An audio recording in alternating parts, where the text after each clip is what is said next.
Lo primero que quería hacer antes casi de empezar con las 3 o 4 ideas que traigo es presentarme, porque el lugar desde el que trabajo y del que vengo trabajando le da sentido a lo que traigo.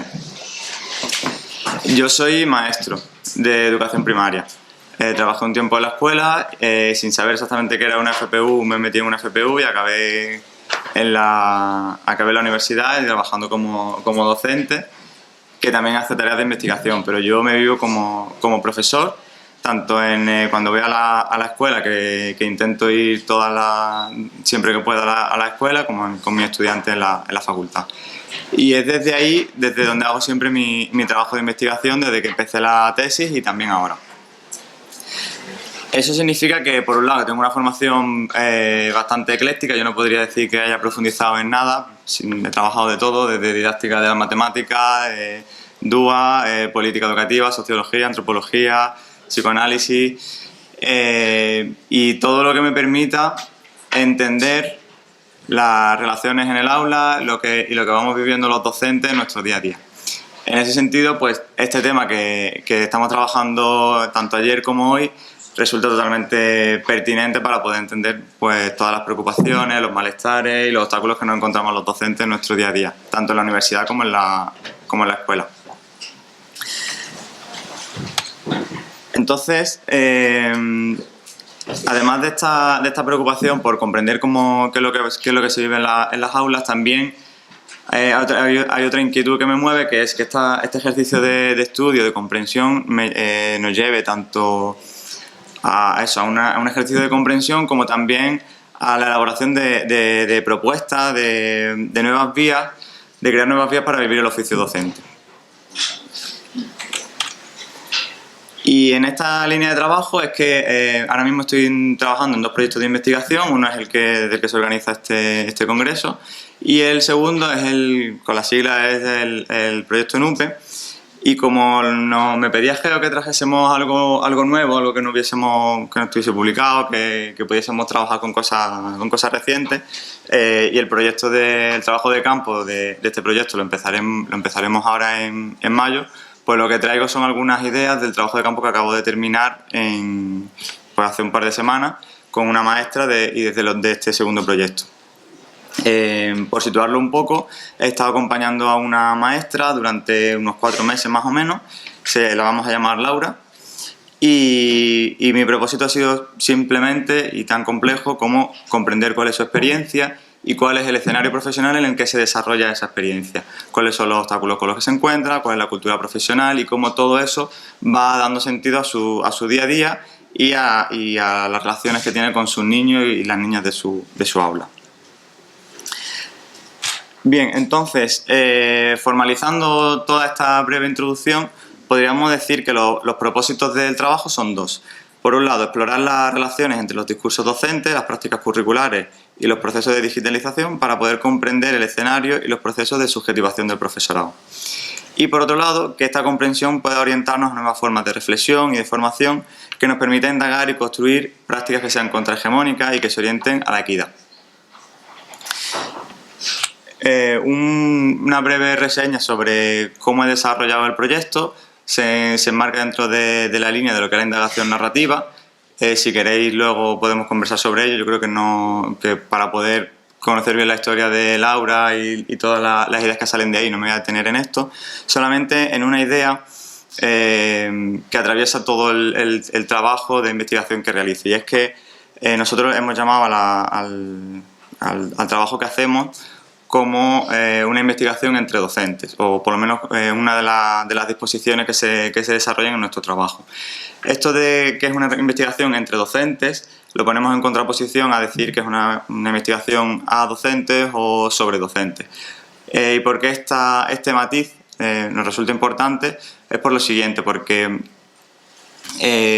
yo voy a las escuelas con unas inquietudes que también son profesionales y que son mías como docente también, ¿vale? Entonces, se trata de reconocernos como docentes que estamos investigando, y de esa manera se nos rompe esa relación de experto práctico y somos dos docentes que estamos preguntándonos y cuestionándonos sobre la realidad educativa. Y además también, esto para mí es fundamental, en tanto que soy docente que hace una investigación, busco que esa experiencia que yo hago en las escuelas tenga que ver con mis clases en la universidad. Tiene que haber una trascendencia, una transferencia de lo que yo me estoy preguntando conmigo mismo, ¿vale? Y en ese sentido es que no me siento cómodo si lo que vamos trabajando se queda simplemente en algo discursivo o en la elaboración de papers o que lo pueda comentar aquí y no tiene nada que ver con que transforme mis clases y mi día a día con mis estudiantes de magisterio. Bueno, pues vamos al lío. He organizado un poco lo que quería contaros en tres partes. En la primera voy a presentaros brevemente cómo es Laura, las inquietudes que tiene, cómo trabaja, insisto, de una manera más o menos breve. Luego una historia de un trabajo por proyecto que elaboró, algunas dificultades que se encontró en el camino y finalmente algunas ideas que se pueden derivar o algunas ideas que se pueden trabajar a partir de estas historias. Bien, en primer lugar, Laura es una maestra.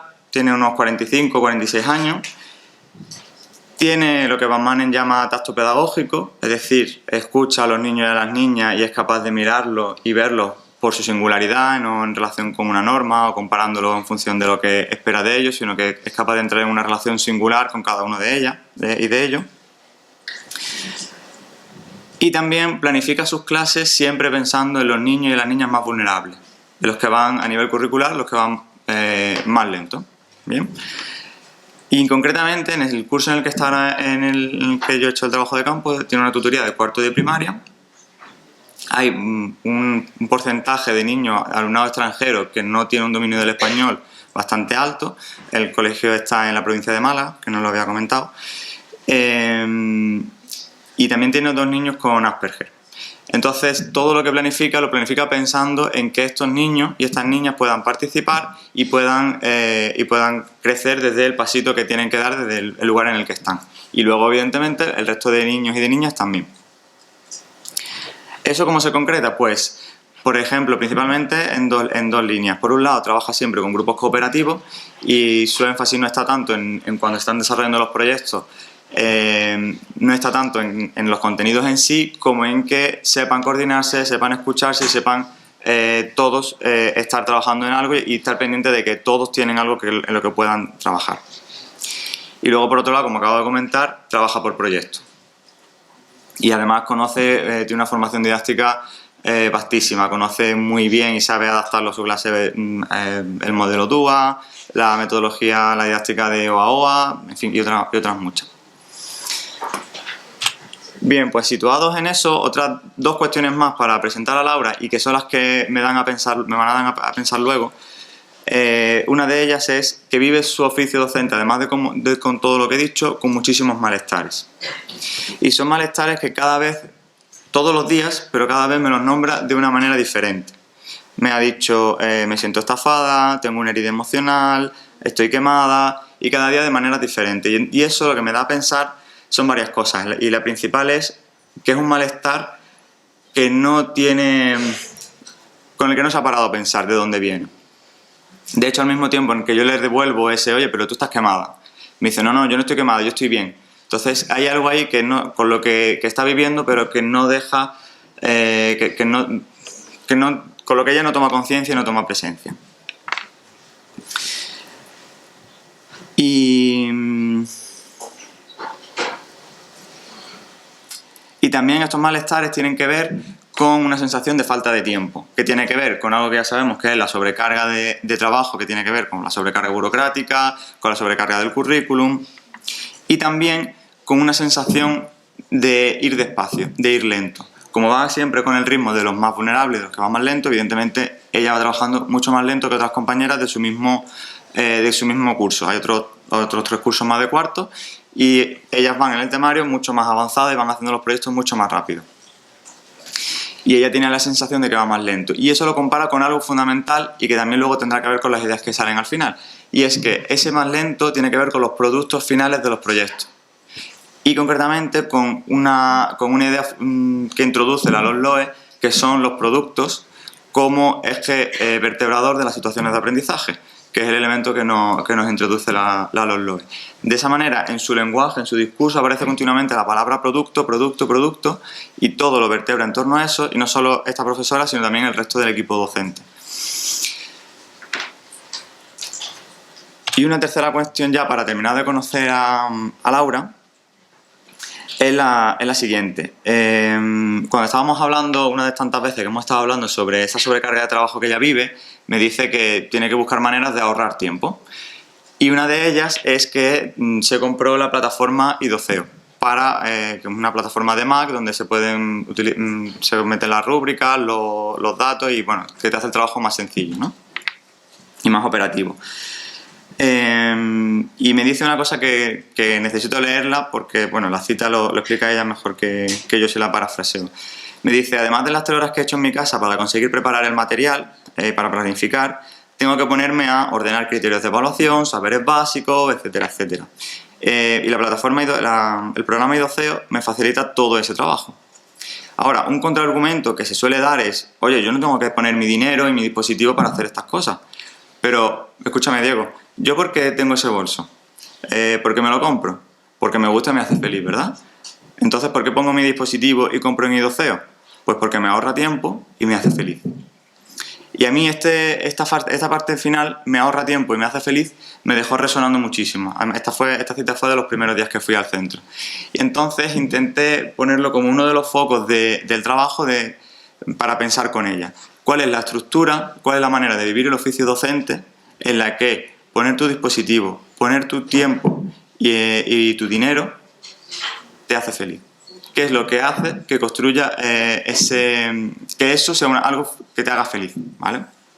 Evidentemente entiendo que no está su proyecto de vida puesto ahí, que es una expresión, bueno, una manera de hablar coloquialmente, pero tampoco es inocente esa expresión. Entonces es algo sobre lo que quería pensar. Y aquí. Bien, entonces una vez presentada a Laura, os voy a contar una historia de su clase, que ya la podemos contextualizar con todo lo que he comentado.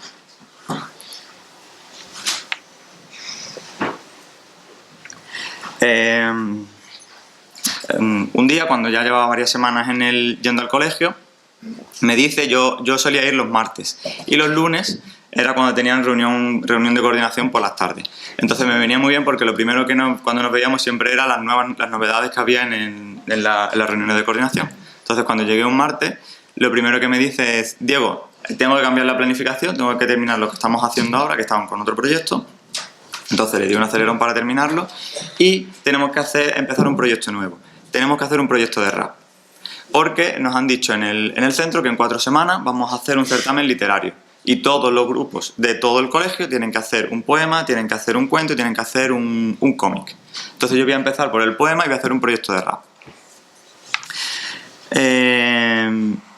Claro, junto con eso también me cuenta una cosa. Y nuevamente estoy hasta arriba de tener que hacer cosas, de que me manden cosas de un día para otro y tener que preparar de repente cosas nuevas y cosas nuevas. Entonces, y me dice, la sensación es que subimos una montaña en lugar de disfrutar el viaje. Ahora viene el 8 de marzo. El viernes es el Día de Andalucía. Todo es importante y hay que hacer de todo. Celebramos hasta el Día de la Croqueta. El Día de Andalucía no me daba tiempo y preparé una actividad con el ChatGPT. Y aparece por primera vez la inteligencia artificial. Aparece por primera vez hablando conmigo, me refiero. Y precisamente esto es lo mismo que hace ahora cuando tiene que preparar de repente un proyecto nuevo, que es programar con inteligencia artificial, porque tiene que de un día para otro preparar un proyecto de rap y entonces dice, mira, me contaron una vez en un curso que hice que se pueden hacer planificaciones con IA. Entonces me acordé y dije, pues como lo tengo que hacer para mañana, pues me meto y lo utilizo. Y oye, pues me ha servido. Yo pensaba que el curso no me iba a servir para nada, pero me ha servido. Y aquí 2 puntualizaciones. Una es que la planificación que hizo con la IA me dijo para guardarla en el cajón y dársela al equipo directivo y a la inspección en el caso de que se lo pidieran. No era su planificación de aula. La planificación que ella hizo era la que ella se hace de su aula con sus 2 cuadraditos que lo hace siempre igual, con las actividades, no muy rígido porque ella va adaptándose a los ritmos de los niños y entonces es una planificación muy flexible. ¿Se me escucha al fondo? ¿Sí? Vale.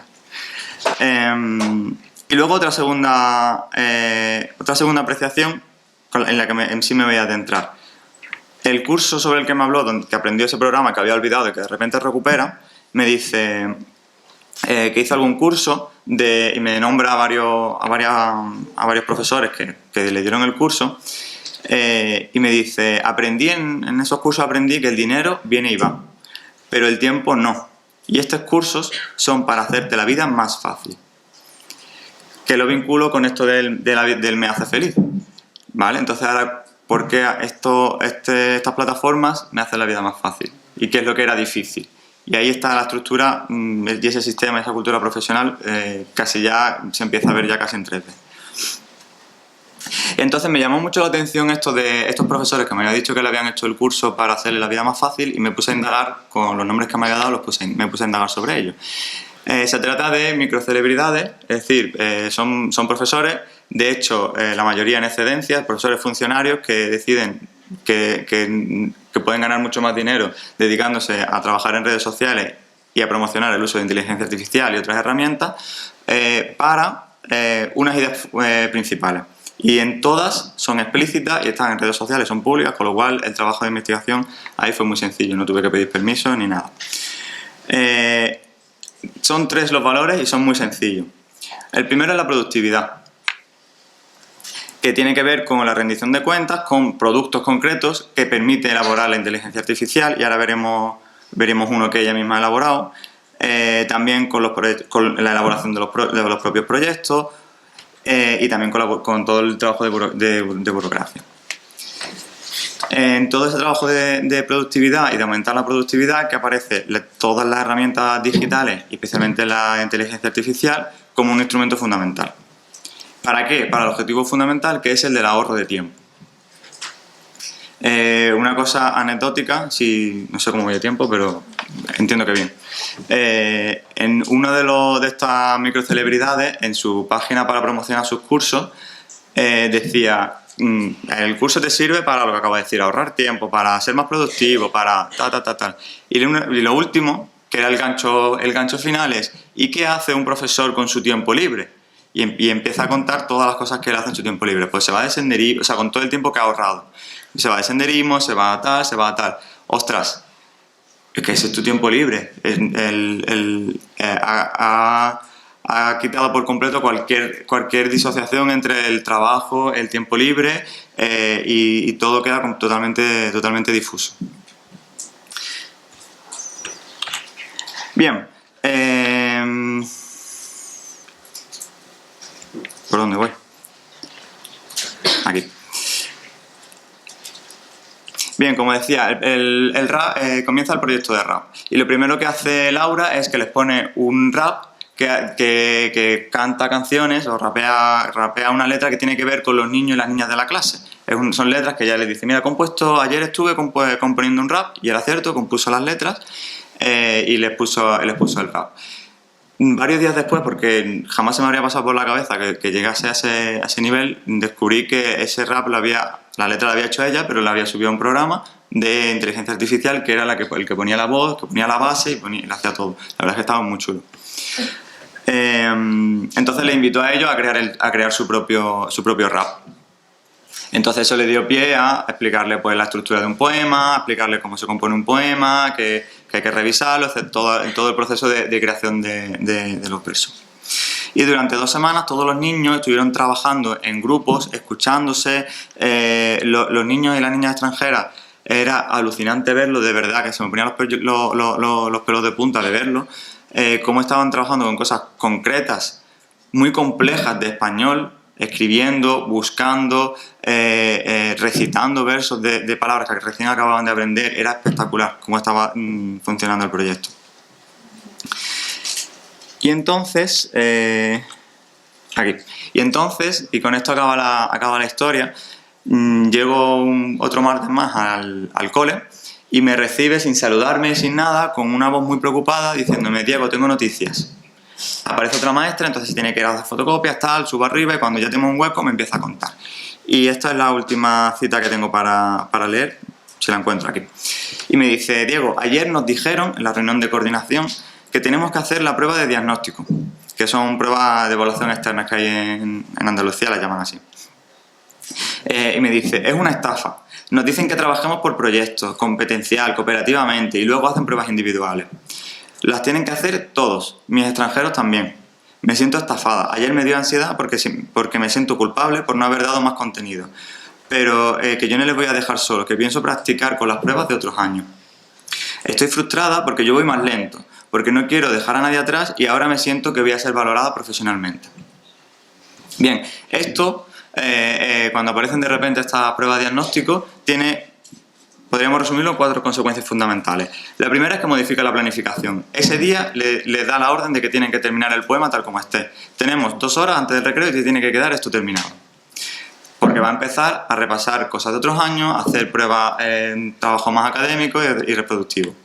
La segunda es que modifica su manera de vivir las prácticas. Ahora no la vive solo con esos malestares, sino que aparece la ansiedad, aparece el agobio y aparece el sentirse juzgada. Además, el problema lo vive como propio. Soy yo la que va más lento. Y finalmente se siente juzgada por sus compañeros. Lo que hay en juego ahí es que ella siente que los resultados va a sacar peores valoraciones porque ha estado centrada en los niños más vulnerables, con lo cual ha abarcado menos espacio del currículum y va a haber cosas que se van a plantear en esas pruebas que los niños y las niñas no han trabajado. Bien, 4 ideas a partir de todo esto.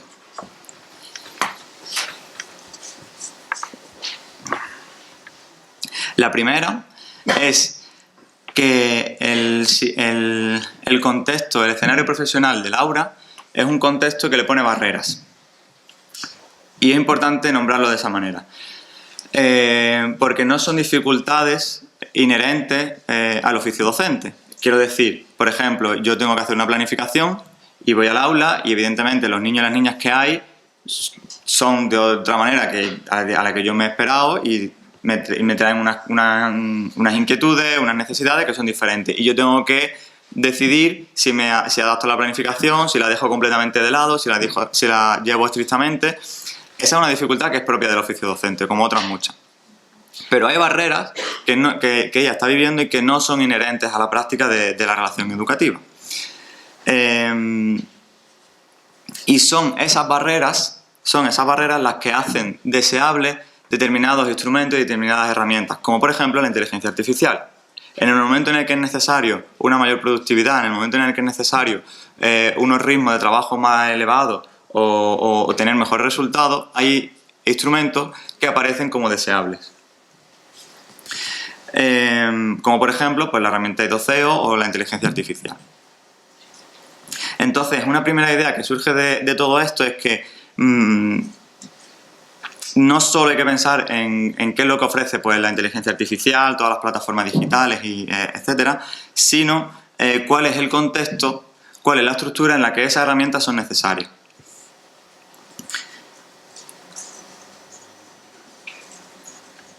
Una segunda idea es que hay una relación muy estrecha entre la productividad y los malestares. Las prácticas de Laura están situadas en una lógica que es muy clara, que es la mejor docente es aquella que hace más en menos tiempo. Entonces, el malestar es inherente a esta lógica, porque si yo necesito hacer más, siempre puedo hacer más. Entonces, es una necesidad que nunca se va a saciar, siempre voy a poder hacer más. Entonces voy a encontrarme en esa frustración de no haber llegado hasta donde podría haber llegado, que siempre es ese poquito más, ¿no? Y en ese contexto aparece algo que es fundamental y que yo he estado viendo y que se ha nombrado de maneras diferentes en todas las intervenciones que ha habido y las preguntas, y la conversación que ha habido después, que es en esta mentalidad de producir más y ver cómo busco para producir más, no hay espacio para pensar por qué es lo deseable en educación, sino en cómo hacemos para producir más y llegar a los sitios que tenemos impuestos o que nos hemos autoimpuesto. De manera que el oficio docente se convierte en buscar los medios para sobrevivir, estamos apagando fuego continuamente. Y eso lo viven las maestras en la escuela, lo vivimos los docentes y las docentes en la universidad. Buscamos la manera de ir sobreviviendo y de ir apagando fuego. No tenemos tiempo para pensar qué es lo importante y cómo respondemos a eso que es importante. Relacionada con estas dos ideas aparece una tercera, y es que cuando pensamos sobre los procesos de subjetivación y la relación con la digitalización y la inteligencia artificial, hay que hacerlo de manera contextualizada. Por ejemplo, aquí hemos visto que las pruebas de diagnóstico tienen una relación muy estrecha con el hecho de que sea importante para ello utilizar la inteligencia artificial. Entonces, si tenemos que pensar todas estas cuestiones de manera contextualizada y entendiendo la complejidad de la experiencia educativa, también las propuestas que podamos desarrollar tienen que abrazar esa complejidad.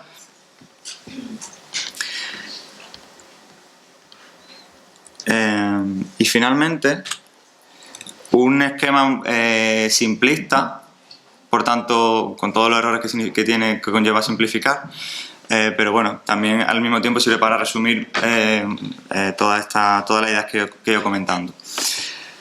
El malestar de Laura, a mí me sirve entenderlo, ver la estructura que hay debajo o que sostiene ese malestar a través de una idea que desarrolla de una manera muy pormenorizada Ángel Pérez, que es la diferencia entre teoría declarada y teoría en uso. La teoría declarada, muy rápidamente, serían los discursos explícitos que tenemos, sobre qué es lo pedagógico, las teorías educativas y demás, y las teorías en uso serían las teorías que ponemos en juego en nuestras prácticas docentes. ¿Vale? Yo digo, no, las clases tienen que ser horizontales, tenemos que ser democráticos, y sin embargo estoy yo aquí sentado aquí arriba y mis estudiantes allá abajo. Bueno, mi discurso es uno, pero mi teoría en uso es que es una relación jerárquica, unas relaciones de poder, etc. ¿Vale? Entonces, ¿cuáles son las teorías en uso de Laura? Pues el problema que tiene es que son dos al mismo tiempo contrapuestas. Por un lado, ella se mueve desde la pedagogía he dicho que es simplista, entonces bueno, por intentar resumirlo muy rápidamente, desde la pedagogía del cuidado. Que podríamos identificar dos cuestiones clave en sus ideas, que son, para ella lo importante dentro de la pedagogía del cuidado serían los procesos, todo el tiempo que necesiten los niños y las niñas para hacer su proyecto, todo el tiempo que necesiten para aprender a escucharse, para saber dónde está el niño ucraniano trabajando, qué inquietudes tiene, qué miedos tiene, y también lo colectivo. Pero al mismo tiempo, la cultura profesional, la estructura en la que está, las relaciones con sus compañeros y sus compañeras, le demandan cosas que le mueven a trabajar y a tener una teoría en uso que se situarían dentro del marco de la ideología neoliberal, que evidentemente no se pueden definir con estas dos palabras solamente, pero insisto que era a modo de resumen, ¿no? Y dentro de este marco diríamos que lo importante es la productividad y el individualismo. Cuanto más proyectos haga, cuanto mejores sean los resultados, mejor. Y además desde una perspectiva individual. Si nos fijamos, lo que es importante en un modelo y en otro son modelos contrapuestos. En uno son los procesos y en otro los productos, en uno lo colectivo y en otro lo individual. ¿Qué es lo que le genera a ella los malestares? El tener que estar moviéndose entre dos lugares que son contrapuestos, teniendo que sostenerlos a la vez, porque unos son los suyos propios, los que quiere ella sostener en sus clases, y otros son los que tiene que sostener en sus clases. ¿Vale? Bueno, y hasta aquí lo dejaría yo.